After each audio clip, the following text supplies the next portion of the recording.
Welcome back everyone. Today we're doing a full Hungaroring track and setup guide for F126. First, we'll look at the setup piece by piece, and then we'll go over the track one corner at a time and get your lap time faster instantly. This setup is built specifically for race distance, not time trial. It's stable, easy to drive, and designed to keep the tires alive on one of the most demanding tracks of the season. Let's start with the aerodynamics. I'm running 50 at the front and 45 at the rear. Hungaroring is a high downforce circuit with long, loaded corners like turn 4 and turn 11. You're basically turning the car one way or another at all times. Front wing 50 gives you strong turn-in without making the car nervous, and rear wing 45 adds stability and traction on exit.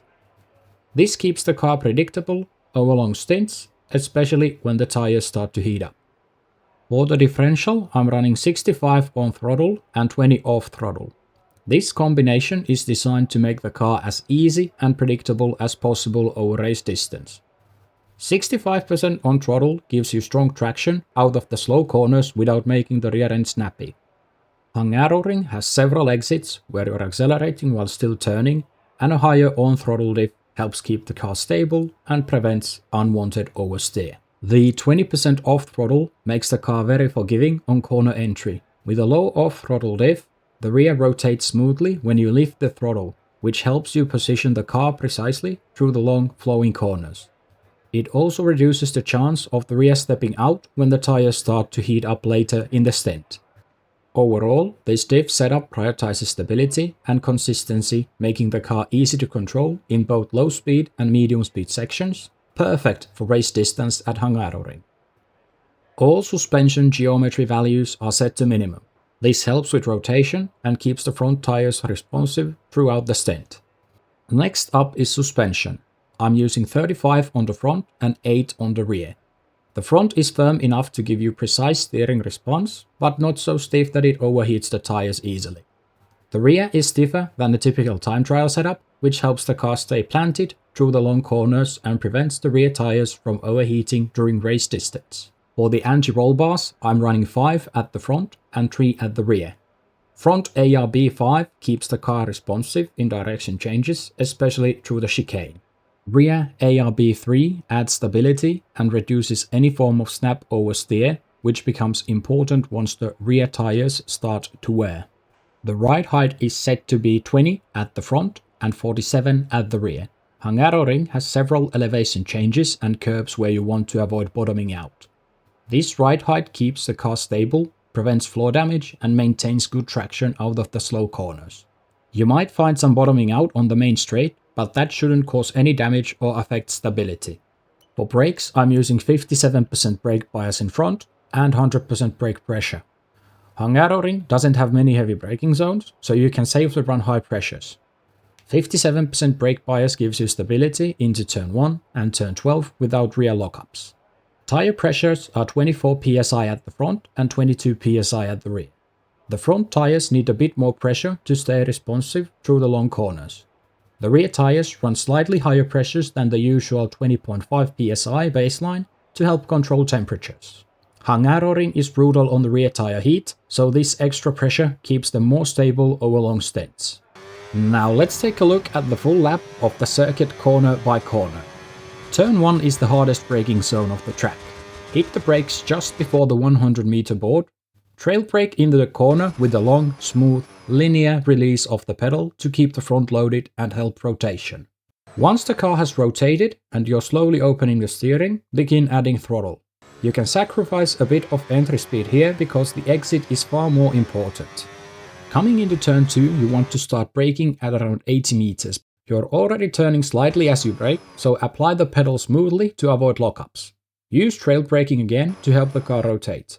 Holding around 10 to 15% brake pressure can gain you 2 to 3 tenths here alone.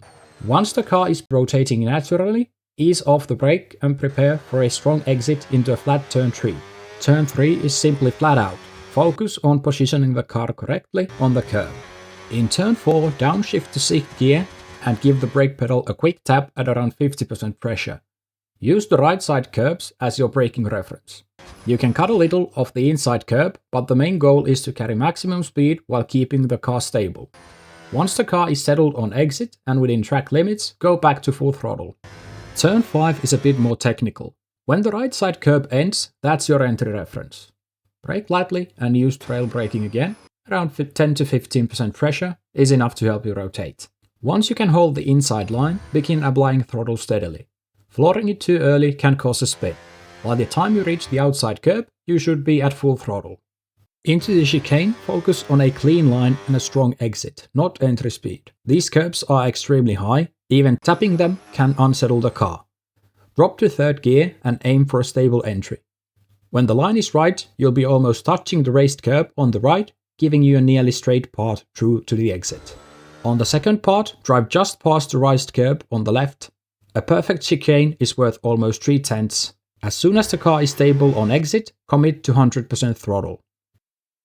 For turn 8, you want to drop the fourth gear and use all the curb on the right before turning to open the corner as much as possible. You can cut the inside curb slightly to allow a higher minimum speed, and it reduces tire load as well. Keep the car stable and carry momentum into turn 9. Make sure you're on fourth gear as you turn in. If the line is right, you'll only need a small lift, no braking. Use the right side curb to open the corner and help stay within track limits on exit. It's easy to run wide here. I've ruined plenty of push laps by drifting over the white line. Once past the apex and stable, go back to full throttle. The next left-hander is flat out. Keep the steering smooth to avoid scrubbing speed. For turn 11, give a small lift and downshift to 6th gear. Use the inside curb as your reference. Let the car do the work for you. Forcing speed usually ends with running wide. A clean exit is more important than mid-corner speed because track limits can bite you here. Once stable, go full throttle into turn 12. Here you want to brake a bit sooner rather than too late, at around 90 meters, almost right after the 100 meter ball. Drop the third gear and carry as much speed as possible. Turn 12 isn't tight, and using the inside curb helps rotate the car and lets you get back on throttle before the apex. Stay smooth and build throttle progressively. Turn 13 is all about minimum speed and a strong exit. Brake right after the DHL bridge overhead. Use trail braking to rotate the car while keeping speed. Around 105 kph is strong, and 110 kph is pretty much perfect. Get back on throttle early, but be progressive. The rear is heavily loaded, and flooring it too soon can cause a spin. Use all of the track on the exit. The overtake line is your perfect marker for a lift and the start of braking. Use light braking and hold the inside line. Once the car is stable, begin applying throttle to maximize straight line speed. Fourth gear is the most consistent option here. Third gear can load a bit more battery, but fourth is safer. Avoid the inside curb, touching it with the front right, while accelerating will almost certainly spin the car. Wheel throttle progressively and let the car run wide onto the main straight. And that's a full lap of the Hungaroring. If you enjoyed the video, please consider hitting the like button and subscribing to the channel.